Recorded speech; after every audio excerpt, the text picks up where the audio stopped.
यो निर्वाचन अघि पछिको निर्वाचन जस्तो होइन। नियमित निर्वाचन 84 सालमा आयोजना हुने थियो।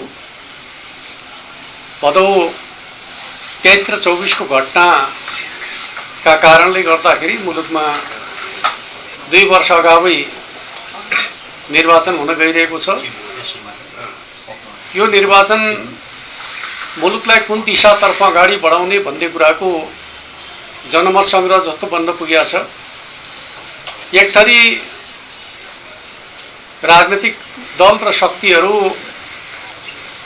भदौ 23 र 24 गतेको घटनालाई सामान्य राजनीतिक घटनाका रूपमा, आन्दोलनका रूपमा, राजनीतिक परिवर्तनका रूपमा अर्थ्याउने खालको काम गरिरहेका छन् भने अर्कोतर्फ नेकपा एमाले 23 र 24 गतेको घटना हाम्रा जेनजीका नाममा परिचित भएका नवयुवाहरूको आकांक्षामाथि खेलेर, उनीहरूको भावनामाथि खेलेर उनीहरूको आन्दोलनलाई अपहरण गरिकन मुलुकलाई गम्भीर भूराजनीतिक द्वन्द्वको चक्रव्यूहमा पार्ने षड्यन्त्र अन्तर्गत घटना घटाइएको थियो भन्ने कुराको मान्यता राख्दछ। र 23 र 24 गतेको घटनाका कारणले मुलुक पछाडि फर्किएको छ, प्रतिगमनतर्फ गएको छ, संविधान घायल भएको छ, लोकतन्त्र कमजोर बनाइएको छ र नेपाललाई भूराजनीतिक द्वन्द्वको क्रीडास्थल बनाउने हिसाबले नेपालमा कठपुतली सरकार निर्माण गर्ने काम भएको छ र भविष्यमा पनि त्यसलाई निरन्तरता दिने योजनाका साथ चुनावलाई एक प्रकारले भन्ने भने चलन चल्तीको भाषामा जेलेन्स्की जन्माउने योजनाका साथ चुनावी अभियान अगाडि बढाउने प्रयत्न भइरहेको छ। हाम्रो पार्टी त्यस प्रकारका षड्यन्त्रहरूलाई सफल हुन नदिने सङ्कल्पका साथ, योजनाका साथ मुलुकको स्वाधीनता, स्वाभिमान र राष्ट्रिय हितलाई अझ मजबुत बनाउनु पर्दछ। हाम्रा दुईवटा ठुला छिमेकीहरू चीन र भारतका विरुद्धमा शक्ति राष्ट्रहरूको चलखेल गर्ने अखडाका रूपमा नेपाल भूमिको प्रयोग गर्न दिनु हुँदैन भन्ने मान्यताका आधारमा हामी नेपाल राष्ट्रलाई कमजोर हुनबाट जोगाउने र त्यसलाई बलियो बनाउने योजनाका साथ अगाडि बढिरहेका छौँ। हिजो मात्रै हामीले चुनावी घोषणा पत्र तयार गर्ने सन्दर्भमा बुद्धिजीवी र विज्ञहरूसँग परामर्श गर्ने काम गरेका छौँ। हामीले चुनावका माध्यमबाट खास गरी मुलुकलाई सही बाटोमा अगाडि बढाउनका लागि, प्रतिगमनलाई सच्याउनका लागि, लोकतन्त्रको दिशामा अगाडि बढाउनका लागि, संविधानलाई क्रियाशील बनाउने, जननिर्वाचित प्रतिनिधि सभा स्थापित गर्ने र मुलुकलाई भूराजनीतिक द्वन्द्वको क्रीडास्थल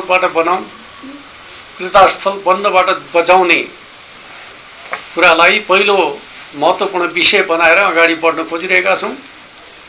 दोस्रो विषय, हामी नेपालको विकास र समृद्धिका सन्दर्भका बारेमा नेकपा एमालेको नेतृत्वमा रणनीतिक विकासका आधारशिला हामीले तयार गरेका छौँ। नेपालमा जति पनि ठुला रणनीतिक विकासका आयोजनाहरू सुरु भएका छन् त्यो नेकपा एमालेको नेतृत्वमा अगाडि बढेका छन्। त्यसलाई हामी आगामी दिनहरूमा पुरा गर्न चाहन्छौँ। र अर्कोतर्फ चाहिँ अब नेपालको आर्थिक समृद्धिलाई ध्यानमा राखेर गेम चेन्जर परियोजनाहरू अगाडि बढाउनु पर्दछ भन्ने नेकपा एमालेको मान्यता छ। जुन परियोजनाले जनताको जीवनमा प्रत्यक्ष प्रभाव पार्दछन्, अर्थतन्त्रको विकास गर्दछ, रोजगारी सिर्जना गर्दछ, त्यस्ता प्रकारका परियोजनामा अब नेपालले जोड दिनु पर्दछ भन्ने हाम्रो पार्टीको दृष्टिकोण रहेको छ। अर्कोतर्फ चाहिँ पूर्वाधार विकासको आधारभूत फाउन्डेसन हामीले तयार गरिसकेपछि अब आर्थिक सामाजिक विकासमा जोड दिनु पर्दछ। शिक्षा, स्वास्थ्य, रोजगारी जस्ता कुराहरूलाई अब नेपालको विकासका प्राथमिक एजेन्डाका रूपमा प्रस्तुत गर्नुपर्दछ भन्ने मान्यताका आधारमा हामी आर्थिक विकासका साथसाथै सामाजिक विकासलाई पनि एउटा महत्त्वपूर्ण एजेन्डा बनाएर जानुपर्दछ भन्ने मान्यताका पक्षमा छौँ। अर्कोतर्फ हामीले नेकपा एमालेको नेतृत्वमा जीवन चक्रमा आधारित सामाजिक सुरक्षा कार्यक्रम अगाडि बढाउँदै आइरहेका छौँ र त्यो कार्यक्रमलाई हामी लोक कल्याणकारी राज्यको एउटा मोडेलका रूपमा प्रस्तुत गर्न चाहन्छौँ। वास्तवमा सामाजिक सुरक्षा कार्यक्रमको सर्जक को हो त भन्दाखेरि नेकपा एमाले हो र त्यो नेकपा एमाले आफ्नो एजेन्डालाई एउटा लोक कल्याणकारी राज्यका रूपमा विकसित गर्न चाहन्छ। अर्कोतर्फ हामी जनताको बहुदलीय जनवादको मान्यताका आधारमा मुलुकलाई समृद्ध नेपाल, सुखी नेपालीको राष्ट्रिय आकांक्षालाई राष्ट्रिय गन्तव्यका रूपमा विकसित गर्ने सोच पार्टीको विधान महाधिवेशनका माध्यमबाट हामीले अगाडि बढाएका छौँ, राष्ट्रिय महाधिवेशनका माध्यमबाट अगाडि बढाएका छौँ। त्यो सोचलाई कार्यान्वयन गर्नका लागि पार्टीलाई निर्णायक राष्ट्रिय शक्तिका रूपमा स्थापित गर्ने सोच हाम्रो रहेको छ। आज नेपाली समाजमा जुन प्रकारका असन्तुष्टिहरू छन्, गुनासाहरू छन्, ती के हुन् त भन्दाखेरि राजनीतिक अस्थिरताका कारणले सिर्जना भएका समस्या आधारित छन्। अब हामीले मुलुकमा राजनीतिक अस्थिरताको अन्त्य गर्नुपर्दछ। बलियो निर्णायक राष्ट्रिय शक्तिका माध्यमबाट 5 वर्षसम्म काम गर्न सक्ने शक्तिको विकास गर्नुपर्दछ। यो चुनावका माध्यमबाट त्यो दिशातर्फ जानुपर्दछ। त्यसका लागि हाम्रा सामु दुईवटा चुनौतीहरू छन्। एउटा पपुलिजम, अर्को एनार्किजम। पपुलिजम र एनार्किजमले समस्याको समाधान गर्न सक्दैन। यसले राष्ट्रलाई तात्कालिक रूपमा मान्छेलाई प्रभावित गर्ने काम त गर्दछ, दीर्घकालीन रूपमा मुलुकलाई झन सङ्कटमा पार्दछ, जनमतलाई विभाजित गर्दछ, घृणाको राजनीतिलाई प्रवर्धन गर्ने काम गर्दछ। आज सोसल मिडियाका माध्यमबाट जुन प्रकारको घृणाको खेती भइरहेको छ त्यसले समाजलाई कमजोर बनाउँदछ भन्ने मान्यतालाई हामीले बुझ्नुपर्दछ। त्यस आधारमा अगाडि बढ्नुपर्दछ भन्ने मलाई लाग्दछ। नेकपा एमाले नेपाली समाजलाई र राष्ट्रलाई कमजोर बनाउने र विभाजित गर्ने षड्यन्त्रका विरुद्ध निरन्तर रूपमा सङ्घर्ष गर्दै आएको छ। कुनै समय नेपाली समाजलाई जात जातको राज्यमा विभाजित गरिकन कमजोर बनाउने प्रयत्न गरियो, त्यसका विरुद्ध नेकपा एमाले दृढतापूर्वक लड्यो र नेपाली समाज बहुजातीय, बहुभाषिक, बहुसांस्कृतिक समाज हो। यसलाई जात जातमा विभाजित गर्ने कुरा उचित हुन सक्दैन। साझा राष्ट्र निर्माण नै हाम्रो बाटो हुनुपर्दछ भन्ने मान्यताको पैरवी गर्यो, त्यसलाई स्थापित गर्यो।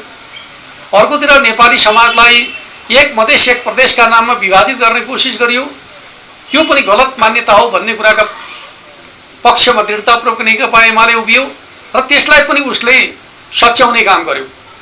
र आज मुलुकमा एक प्रकारले भने राज्य संरचनाका हिसाबले हामी सन्तुलित दृष्टिकोण स्थापित गर्न सफल भएका छौँ भने त्यो नेकपा एमालेको नेतृत्वमा ती कामहरू सम्भव भएका हुन् भन्ने कुरालाई हामीले बुझ्नुपर्दछ। आज फेरि नेपाली समाजलाई पुस्ताका नाममा विभाजित गर्ने कोसिस भइरहेको छ, नयाँ र पुरानो पुस्ता भनेर चाहिँ। खास गरी यो विभाजन पनि एउटा रणनीतिक चाल अन्तर्गत नेपाली समाजलाई विभाजित गर्ने काम भइरहेको छ। कुनै पनि समाजलाई कुनै नाममा विभाजित गर्ने कुरा उचित होइन। त्यसमाथि पुस्ताका नाममा समाजलाई विभाजित गर्ने कुरा त अझ उचित होइन। म तपाईँहरूलाई के कुरा भन्न चाहन्छु त भन्दाखेरि एसियाली सभ्यता र संस्कृतिका विरुद्धको मान्यता हो कि यो समाजलाई पुस्तामा विभाजित गरिकन अन्तरसङ्घर्षतर्फ लैजाने कुरा चाहिँ यो एसियाली समाजको दृष्टिकोण विपरीत कुरा हो। यो पक्षलाई हामी सबैले बुझ्नुपर्दछ, किनकि हाम्रो समाज भनेको एउटै परिवारभित्र 3 पुस्ता मिलेर बसेको समाज हो। 3 पुस्ता मिलेर बसेको समाजमा प्रविधि आधारित पुस्ताका नाममा, जेन जेडका नाममा जसरी समाजलाई विभाजित गर्ने काम भएको छ, यो हाम्रो एसियाली दृष्टिकोण होइन, नेपाली दृष्टिकोण होइन। पश्चिमाहरूले हाम्रो समाजलाई विभाजित गर्नका लागि बनाइदिएको दृष्टिकोणका आधारमा हाम्रा युवाहरू प्रभावित हुनु हुँदैन। हाम्रा आफ्नै परम्पराहरू छन्, आफ्नै मूल्यहरू छन्, हाम्रो आफ्नै सामाजिक र पारिवारिक प्रणाली छ। कुनै पनि राष्ट्रलाई अगाडि बढाउने हो भने विभाजन होइन, एकताको आवश्यकता पर्दछ। मिलेर बसेको समाजलाई पुस्ताका नाममा विभाजित गर्ने कुरा उचित कुरा होइन। र म तपाईँलाई के भन्न चाहन्छु त भन्दाखेरि कुनै पनि राजनीतिक दल वा नेतृत्व त्यति बेला असान्तविक हुन्छ जति बेला उसले सामूहिक एजेन्डाहरू बोक्न छोड्दछ। न उमेरका आधारमा असान्तविक हुन सक्दछ, न इतिहासका आधारमा असान्तविक हुन सक्दछ। पुराना राजनीतिक दल भन्ने प्रकारको दृष्टिकोण चाहिँ राजनीतिमा अत्यन्त गलत दृष्टिकोण हो। राजनीतिक दलहरू कहिल्यै पनि पुराना हुँदैनन्। उनीहरूको इतिहास लामो हुन सक्दछ, तर उनीहरू आवधिक रूपमा अधिवेशनका माध्यमबाट नीतिलाई पनि अद्यावधि गर्ने गर्दछन्, नेतृत्वलाई पनि अद्यावधि गर्दछन्। त्यस अर्थमा राजनीतिक दलहरू कहिल्यै पनि पुराना हुँदैनन्, सदैव जीवन्त हुन्छन्।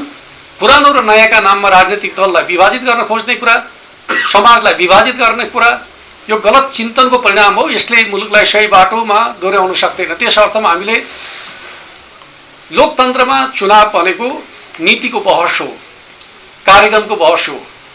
नीति र कार्यक्रम बिना एक प्रकारले व्यक्तिलाई सोशल मिडियाका माध्यमबाट सेलिब्रिटी बनाइकन गरिने छनौटले मुलुकलाई सही दिशातर्फ लान सक्दैन। त्यस अर्थमा सोशल मिडिया आधारित चुनाव क्याम्पेन वा त्यसको जगमा व्यक्तित्व निर्माणको जुन श्रृङ्खला नेपाली समाजमा लाद्न खोजिएको छ त्यो एक प्रकारले भन्ने हो भने साइबर क्यापिटलिजमको एउटा दृष्टान्तका रूपमा हामीले त्यसलाई हेर्न सक्दछौँ। साइबर क्यापिटलिजमलाई प्रवर्धन गर्ने खालको रणनीति अन्तर्गत नेपाललाई भूराजनीतिक द्वन्द्वको क्रीडास्थल बनाउने जुन प्रकारको खेल नेपाली राजनीतिमा भइरहेको छ त्यसबाट हामीले आफूलाई जोगाउनु पर्दछ। र म हाम्रो नेपालका नवयुवाहरूलाई भन्न चाहन्छु, तपाईँहरूको भावनामा खेलेर जसले राष्ट्रका विरुद्ध षड्यन्त्र गरेका छन् उनीहरूलाई तपाईँहरूले पहिचान गर्नुपर्दछ र तिनीहरूप्रति घृणा गर्नुपर्दछ। राष्ट्र बनाउने अभियानमा तपाईहरुको साथमा नेकपा एमाले छ। युवाहरूको सुरक्षित भविष्यका लागि नेकपा एमाले भूमिका खेल्नका लागि सक्षम छ। नेकपा एमालेले नै नवयुवाहरूको भविष्यलाई सुरक्षित राख्न सक्दछ भन्ने मान्यताका आधारमा हामी अगाडि बढ्न खोजिरहेका छौँ र अहिलेको चुनावको अभियानका सन्दर्भमा हामी मूल रूपमा यिनै मान्यताका साथ जनताका बीचमा जाँदैछौँ। अब त पहिले त अब यो नेपाली समाजलाई पुस्ताका रूपमा विभाजित गर्ने जे प्रयत्न भएको छ त्यो गलत हो र त्यसलाई जोड्नु पर्दछ। त्यस अर्थमा हाम्रो आफ्नो पूर्वीय संस्कृति र परम्पराका आधारमा सामाजिक र जुन पारिवारिक प्रणाली छ त्यो पारिवारिक प्रणालीलाई जोगाएर जानु पर्दछ। मलाई एउटा रमाइलो लागेको एउटा प्रसङ्ग म तपाईहरुलाई सुनाउन चाहन्छु। धेरै पहिले म पहिलोपटक अमेरिका जाँदाखेरि अमेरिकी सरकारले एउटा अध्ययन केन्द्रमा लिएर गयो मलाई, एसियन स्टडी सेन्टर। त्यहाँ गइसकेपछि मैले के का लागि तपाईहरुले यो सेन्टर खोल्नु भएको भनेर सोधेँ।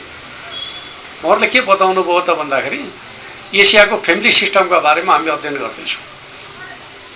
किन आवश्यक पर्यो एसियन फ्यामिली सिस्टमको बारेमा अध्ययन गर्न भनेर जिज्ञासा राख्दा उहाँहरूले के भन्नुभयो, एसियामा एउटै परिवारमा 3-4 पुस्ता मिलेर बसेको हामी पाउने गर्दछौँ, तर हाम्रो समाजमा त 18 वर्ष पुगेपछि हाम्रा बालबच्चाहरू त परिवार छोडेर जान्छन् र हामी वयस्कहरू त एक्लो जस्ता बन्न पुग्दछौँ। एसियाली समाजमा कसरी मिलेर बस्न सक्छन् भन्ने कुराको अध्ययनका लागि हामी एसियन स्टडी सेन्टर खोलेर बसेका छौँ भनेर उनीहरू सुनाउँथे। उनीहरू एकातिर एसियाको समाज पारिवारिक प्रणालीका बारेमा चासो राख्ने, त्यसप्रति मोह जगाउने, हामी आफ्नो पारिवारिक प्रणाली भत्काउन लाग्ने कुरा चाहिँ कति उचित हुन सक्दछ। त्यस अर्थमा हाम्रो पारिवारिक प्रणालीलाई कमजोर बनाउने प्रकारको जुन प्रकारको पुस्ता विभाजन गर्न कोसिस भएको छ, पुरानो पुस्ता भर्सेस नयाँ पुस्ता गरेर मनोवैज्ञानिक खाडल सिर्जना गर्ने जुन कोसिस भएको छ त्यो चाहिँ हाम्रो परम्परा विपरीत कुरा हो। त्यसबाट हामी जोगिनु पर्दछ। हाम्रो सामाजिक प्रणाली र हाम्रो पारिवारिक प्रणाली जे छ त्यसलाई जोगाएर जानु पर्दछ। त्यो नै नेपाल राष्ट्रको हितमा रहन्छ भन्ने मान्यता नै नेकपा एमालेको मान्यता रहन्छ। त्यस अर्थमा विभाजित गर्ने कोसिस छ, रोक्ने हाम्रो प्रयास हुन्छ भन्ने कुरालाई बुझ्नु पर्दछ भन्ने मलाई लाग्दछ हैन। अर्कोतिर चाहिँ अब नेकपा एमालेले अब कहिले चुनावी घोषणापत्र तयार गरेर पठाउँछ भन्ने सन्दर्भमा यसपटकको चुनावमा निर्वाचन आयोगले के गर्यो भन्दाखेरि उम्मेदवारी दर्ता गरिसकेपछि प्रचारको कार्यतालिका चाहिँ पछाडि मात्रै दियो। त्यस अर्थमा अहिले त आन्तरिक भेटघाट चलिरहेको छ, तर चुनाव प्रचार अभियान चाहिँ निर्वाचन आचार संहिताका कारणले सुरु हुन सकेको छैन। त्यो निर्वाचन आयोगको कार्यतालिकाका कारणले आफ्नो चुनावी घोषणापत्र लिएर प्रचारमा जाने समय नै सुरु भएको छैन। जति बेला समय सुरु हुन्छ त्यति बेला नेकपा एमाले चुनावी घोषणापत्र सहित प्रस्तुत हुन्छ र सम्भवतः हामी फाल्गुनको पहिलो हप्तामा चुनावी घोषणापत्र जारी गर्दछौँ र त्यो बोकेर चाहिँ हाम्रा उम्मेदवारहरू चुनाव प्रचार अभियानमा जुट्दछन्।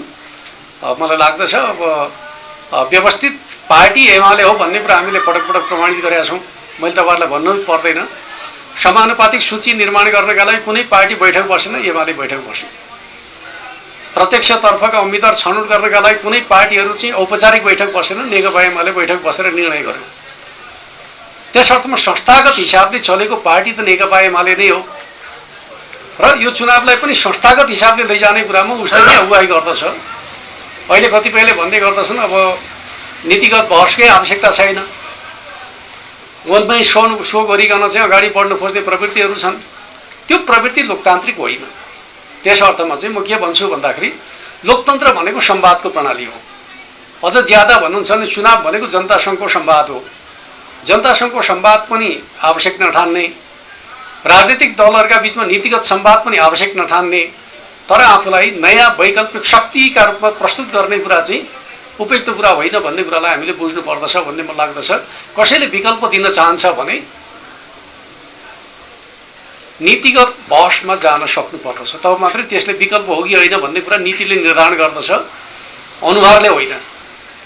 त्यो अनुहार पुरानो हो, यो अनुहार नयाँ हो भन्ने अर्थमा चाहिँ यो विकल्प हुँदैन। विकल्पका लागि नीति र एजेन्डा आवश्यक पर्दछ भन्ने कुरालाई हामीले चाहिँ यो निर्वाचनमा स्थापित गर्नु जरुरी छ भन्ने कुरा म तपाईँहरूका बिचमा राख्न चाहन्छु।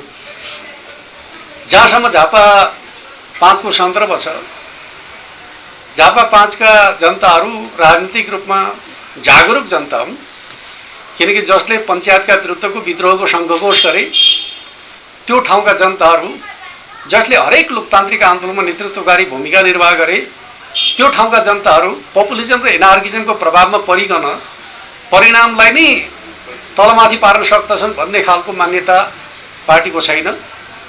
होला, सोशल मिडियामा हुने हल्लाखल्लाले एक प्रकारको प्रभाव त पारेको छ, तर चाहिँ मतदाताका बीचको कुराकानी गर्नुहुन्छ भने हामी झापा 5 मा पनि सुरक्षित अवस्थामा छौँ। त्यहाँ कुनै प्रकारको चाहिँ जोखिमको अवस्था छैन भन्ने पार्टीको विश्लेषण रहेको कुरा म तपाईँहरूका बिचमा राख्न चाहन्छु। जहाँसम्म दाङ जिल्लाको सन्दर्भ छ, विगतमा राजनीतिक दलहरूका बीचमा गठबन्धन भयो, महागठबन्धन भयो। दाङ जिल्ला फेरि यस्तो जिल्ला हो जहाँ माओवादीको पनि प्रभाव क्षेत्रका रूपमा रहेको, नेपाली काङ्ग्रेसको परम्परागत प्रभाव क्षेत्र रहेको त्यस्तो जिल्लामा प्रमुख पार्टीहरूका बीचमा गठजोड रहँदाखेरि पनि नेकपा एमाले 200 भन्दा कम मतमा चुनाव हारेको अवस्था हो। अहिले राजनीतिक दलहरू एक्लै चुनाव लडेको अवस्था र अर्कोतर्फ विगतमा शङ्कर पोखरेलले चुनाव हार्दाखेरि दाङ जिल्लाले धेरै अवसरहरू गुमायो भन्ने कुराको अनुभूति नै दाङ जिल्लामा अहिले दङ्गाली जनताका बीचमा चर्चाको विषय, छलफलको विषय, बहसको विषय बनेको मैले महसुस गरेको छु। त्यस अर्थमा यसपटकको चुनावमा तपाईँले भने जस्तै दङ्गाली जनताहरू राष्ट्रिय राजनीतिमा दाङको भूमिकालाई स्थापित गर्ने गरी शङ्कर पोखरेललाई जिताउनु पर्दछ भन्ने निष्कर्षमा पुगेको मैले पाएको छु। फोलेन वास्तवमा भन्दै हो भने नेपाल सरकारले स्रोत जुटाउने क्रममा दाङ जिल्लाको फोलेनका सन्दर्भमा र थुप्रै आयोजनाहरूका सन्दर्भमा भूकम्पका बेला नरेन्द्र मोदी नेपाल आएका बखत 1 खर्ब बराबरको ऋण सहायता उपलब्ध गराउने घोषणा गर्नुभयो र त्यो एक्जिम बैंक मार्फत ऋण उपलब्ध गराउने नीति अन्तर्गत केही परियोजनाहरूमा एक्जिम बैंकको ऋण सहायता प्राप्त गर्ने नीति बनाइयो र त्यो नीति अन्तर्गत दाङको 4 लेन सडकका लागि चाहिँ ठेक्का लाग्यो र त्यो ऋण सहायता अन्तर्गत भारतीय ऋणका लागि भारतीय निर्माण कम्पनीहरूले नै प्रतिस्पर्धा गर्ने भन्ने खालको नीति थियो।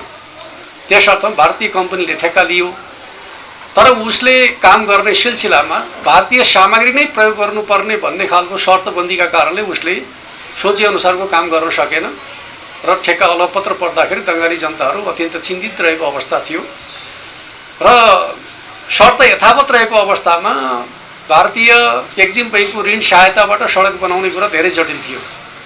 त्यस अर्थमा त्यो ठेक्कालाई क्यान्सल गरिकन एक्जिम बैंकको स्रोतबाट अलग गरिकन नेपाल सरकारकै स्रोतमा आयोजना सुरु गर्ने गरी अर्थ मन्त्रालय र भौतिक योजना मन्त्रालयसँग छलफल गरिकन चाहिँ निष्कर्षमा पुर्याउने खालको कामको नेतृत्व म आफैले गरेको थिएँ। ती कुराहरू पहिले नै सार्वजनिक भइसकेका छन्। अब जहाँसम्म ठेक्का प्रक्रिया त सम्बन्धित मन्त्रालयको विषय हो, तर स्रोतलाई एक्जिम बैंकबाट नेपाल सरकारको आफ्नो आन्तरिक स्रोतमा निर्माण गर्ने कुराको सुनिश्चितताले नै आज दाङको सडक निर्माणको प्रक्रियाले गति लिएको छ र दङ्गालीहरू चाहिँ धेरै आशावादी पनि छन्, कामको प्रगतिबाट सन्तुष्ट पनि छन्। त्यसले चाहिँ छोटो समयमा हामी परिणाम प्राप्त गर्न सक्दछौँ भन्ने मैले पनि महसुस गरेको छु। 21 गते पछाडि आउने परिणामका सन्दर्भमा मैले तथ्याङ्क त किन सोध्नुहुन्छ र होइन, हामी प्रतिस्पर्धामा रहेका दलहरू सबैलाई विश्लेषण गर्दाखेरि हामी पहिलो स्थानमा छौँ। त्यस अर्थमा चाहिँ हाम्रो स्थिति के रहन्छ भन्ने कुरा जनमत कति विभाजित हुन्छ भन्ने कुराले निर्धारण गर्दछ। अब एउटा किताको जनमत म तपाईँलाई के भन्न चाहन्छु भन्दाखेरि 23 र 24 गतेको घटनालाई हेर्ने दृष्टिकोणमा दुईटा जनमत छन्। एउटा जनमतको एकल नेता नेकपा एमाले हो, अर्को दृष्टिकोणको चाहिँ पक्षमा रहेका दलहरू धेरै छन्।